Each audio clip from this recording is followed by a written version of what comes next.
Chers amis fidèles du Padre Pio, bonjour, mon nom est Jean Goyard et vous assistez au programme Sur les pas du Padre Pio.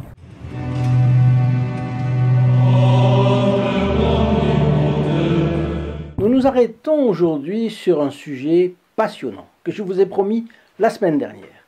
L'analogie entre les fioretti du Padre Pio et les revirements de situation opérés sur le passage de Notre-Dame du Grand Retour entre 1943 et 1948, dans toute la France, y compris les dom-toms. Je commence avec Padre Pio, bien sûr, non sans vous rappeler que l'objectif est ici de diffuser dans les foyers la présence consolatrice d'un des plus grands saints du XXe siècle, le Padre Pio, et il a été l'instrument par lequel Dieu a multiplié les miracles et les guérisons. Il a passé sa vie à arracher les âmes aux griffes du diable, grâce à ses dons prodigieux. 3 fois par semaine, je vous raconte les anecdotes de sa vie et vous invite donc à vous abonner, si ce n'est déjà fait, avec le bouton prévu pour cela ici-dessous dans la description. C'est gratuit, cliquez dessus et activez 2 fois la clochette, vous ne raterez plus ces fameux fioretti. Alors je vous rappelle aussi que les 8, 9 et 10 mai prochains, notre secrétariat fait relâche pour faire souffler un peu nos 3 opératrices. Si vous avez besoin de matériel, veuillez aller sur notre site st-padre-pio.fr. Alors, durant plus de 60 ans, des centaines de milliers de fidèles ont constaté la suspension des lois de la nature à la prière du Padre Pio. Pas à chaque fois, bien entendu, mais souvent. Souvent parce que Dieu donne sa grâce à qui il veut et quand il veut. Dès son jeune âge, il a eu des apparitions de notre Seigneur, de Notre-Dame, de Saint-Joseph et aussi de son ange gardien. Il avait des dons complètement anormaux. Scrutation des consciences, discernement des esprits, clairvoyance dans le passé et le futur, guérison miraculeuse, stigmate sanglant de la passion du Christ sur son corps, bilocation, qui est le fait d'exister en 2 endroits au même moment, des personnes qui le connaissaient, dont le prêtre Saint Louis Orion, canonisé, qu'il a vu à Rome, ou Monseigneur Barbieri, qu'il a rencontré à Montevideo, en Uruguay. Donc des gens qui l'ont vu à Rome alors qu'il n'avait jamais quitté son couvent pendant 50 ans. Lévitation aussi. C'est très curieux, mais il y a des cas de lévitation avec le Padre Pio. Envoi à distance de vagues d'odeurs parfumées. Consommation minime de nourriture et de boissons pendant une longue période sans rien prendre, à part la Sainte Communion. Don des langues, don de prophétie, et bien entendu ces combats incessants contre le diable. Au couvent de San Giovanni Rotondo, si l'on venait raconter aux confrères du Padre Pio des événements étranges autour de celui-ci, eh bien ils gardaient leur calme et ne s'étonnaient de rien. Ils savaient que Satan et ses complices attaquaient fréquemment le Padre Pio, d'ailleurs moyennant des scènes ahurissantes de bruits de chaînes et de coups, y compris physiques, contre notre bon capucin. Ils savaient aussi que les âmes du purgatoire venaient fréquemment demander de l'aide au Padre Pio et que celui-ci s'entretenait avec les anges. Donc, il y avait tout le ciel qui était là, et le purgatoire, et l'enfer parfois. Bon. Prenons un exemple. En 1896, Padre Pio a 8 ans. On célèbre la fête de Saint-Pélégrin dans son sanctuaire, à 30 km de Pietrelcina. Dans l'église, il y a Francesco Forgioni avec son père. Soudain arrive à grand fracas une femme fort tourmentée. Elle porte dans ses bras un petit être difforme et inerte. Elle supplie Saint-Pélégrin. « Je t'ai toujours honoré, je n'ai jamais manqué à tes fêtes, je t'ai offert des cierges, j'ai eu confiance en toi, j'ai toujours parlé de toi dans mon village, en bien, et voilà comment tu me réponds. Tu sais que je suis seul, et sans le sou, et me voilà avec cet enfant difforme, comment l'élever? Est-ce que c'est toi qui iras mendier pour moi? Quel genre de saint es-tu » Ces sanglots déchirants ont donné dans le sanctuaire une atmosphère comme vous imaginez. Vous imaginez la scène. Les gens sont dans l'effroi. Qu'est-ce qui va se passer? Et elle poursuit. Si c'est ça la sainteté, laisser les malheureux se débrouiller tout seuls, eh bien je suis déçu. Et elle continue. Te voilà dans ton tableau, là, dans ton cadre, et quand le malheur frappe un cœur, tu ne bouges pas le petit doigt? Bel exemple de charité, tiens. Tout le monde se tait. Le petit Francesco, notre futur Padre Pio, est extrêmement troublé par l'état de l'enfant, la douleur de la mère, et puis l'ambiance que ça donne. Qu'est-ce qu'il fait? Il observe et il prie. Dans un dernier sursaut de foi, parce que c'est de la foi en Italie du Sud, on dialogue, on polémique même avec le ciel, vous savez, c'est spécial.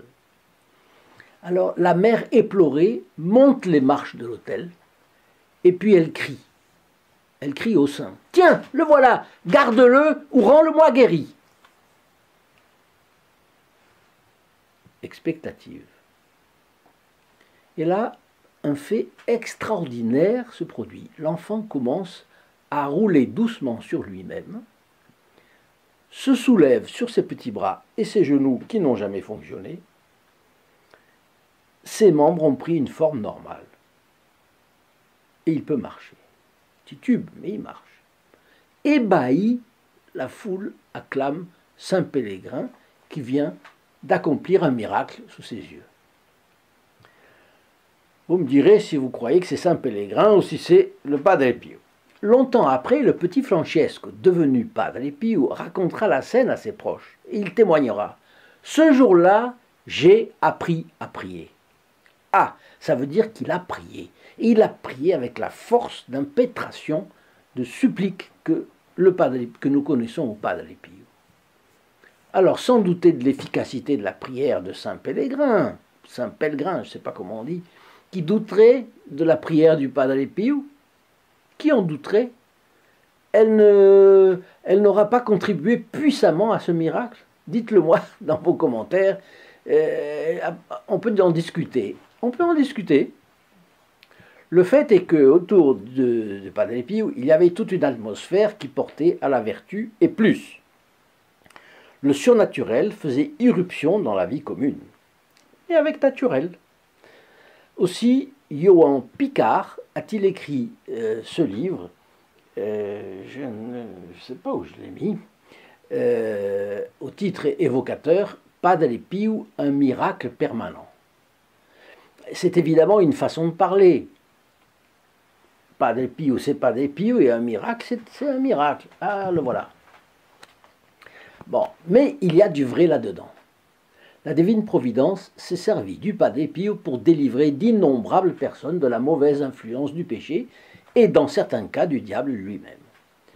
Alors à la veille de la Deuxième Guerre mondiale, la France était, elle, comme de nombreuses nations occidentales, spirituellement attiédie. La ferveur religieuse s'était refroidie en son sein. L'âme du pays avait cédé à la jouissance et à la frivolité de ce qu'on a appelé l'entre-deux-guerres, vous le savez. Et donc, entre 1940 et 1943, l'humiliation venue de la défaite éclair de 40 et puis l'occupation, tout cela a rabaissé l'autosuffisance de beaucoup. On souffrait et on baissait la tête. C'est ce moment que la Sainte Vierge a choisi pour secouer les mentalités. Et ce fut cet élan véritablement populaire de conversion et de pénitence qui a accompagné pas à pas les statues de Notre-Dame du Grand Retour à travers toute la France.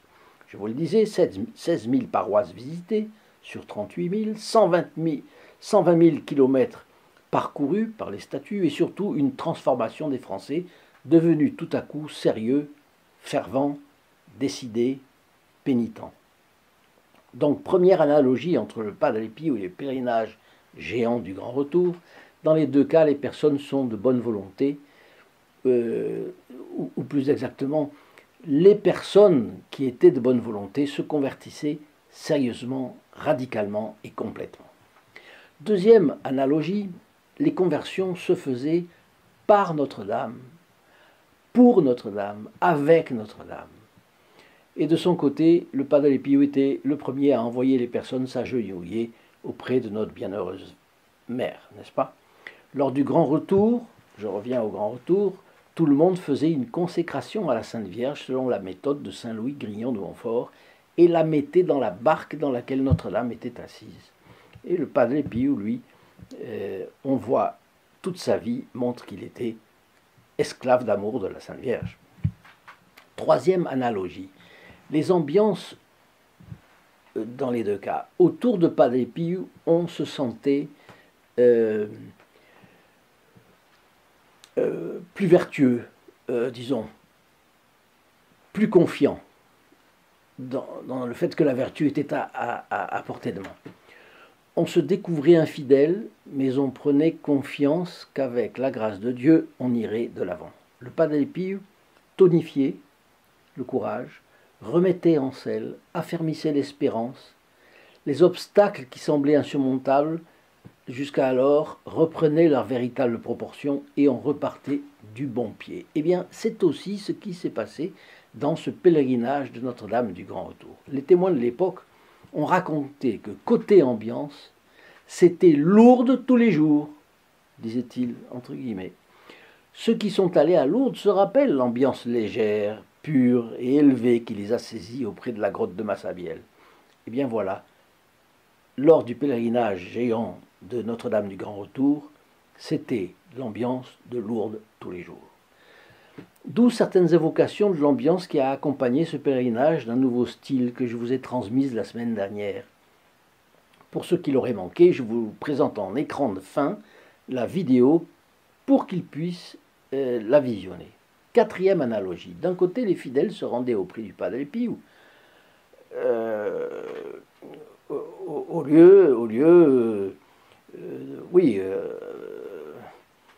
lieu d'aller dans un sanctuaire marial, par exemple. Mais au lieu d'aller dans un sanctuaire abritant une statue miraculeuse, ils allaient voir un fils de la lumière, un homme bel et bien vivant, mais qui faisait des miracles.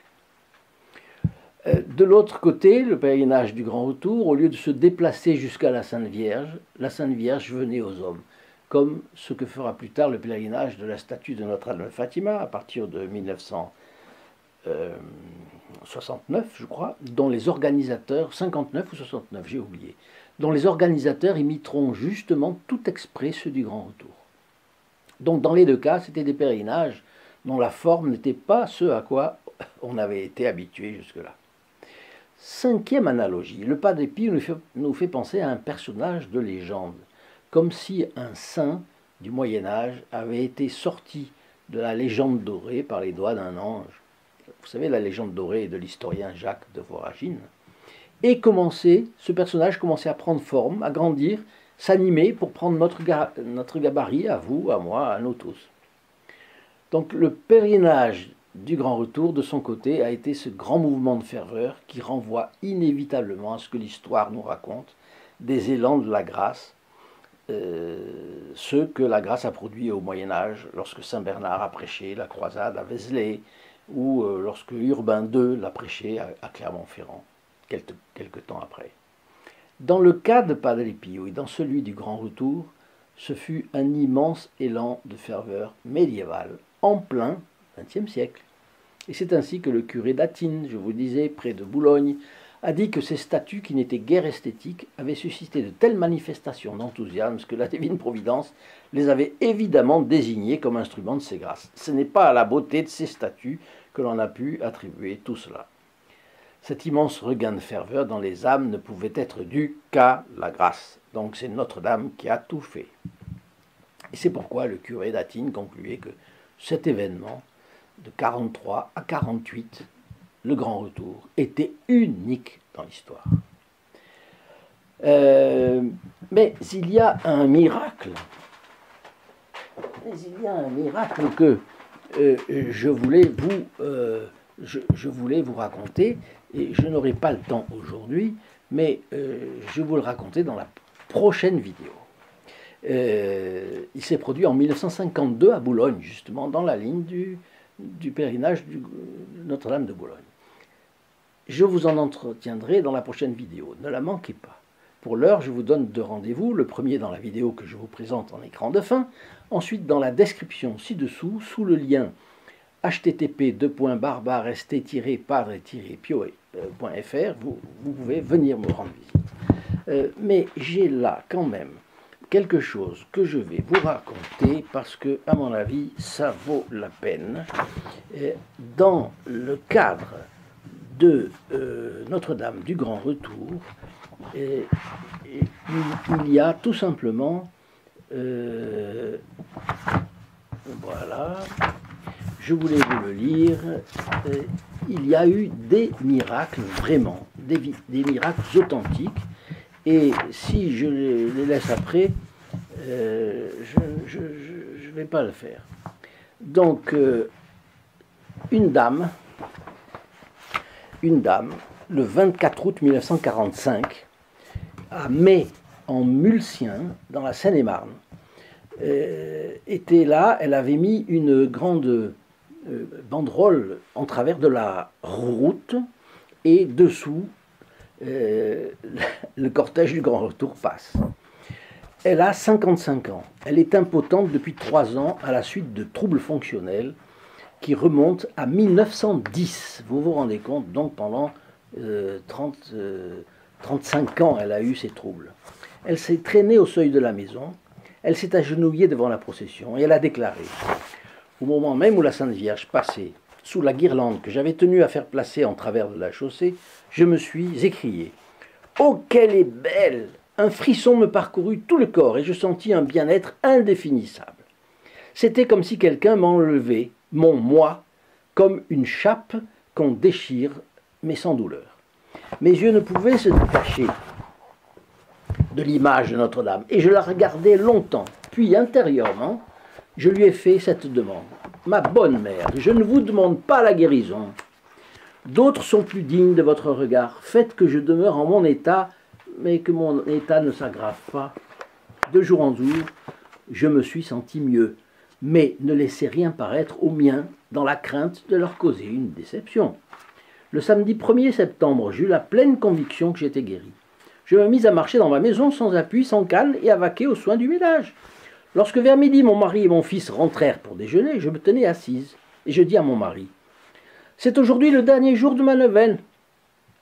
Oh, si je marchais, qu'en penserais-tu » Alors lui, bon. Eh bien, je marche, voici. Et j'allais de la salle à la cuisine et de la cuisine à la salle.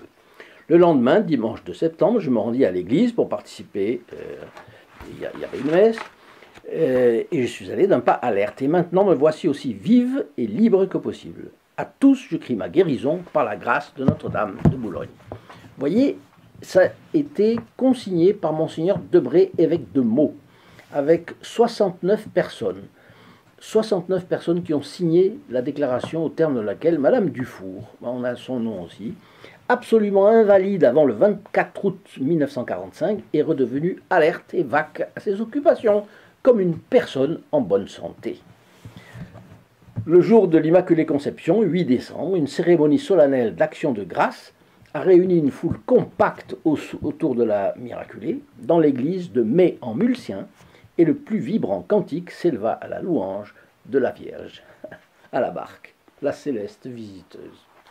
Alors voilà, j'en ai encore deux très intéressants à vous raconter, mais ce sera pour la prochaine fois. Au revoir, à bientôt. In nome del Padre, del Figliolo e dello Spirito Santo, e così sia. Sia lodato Gesù e Maria.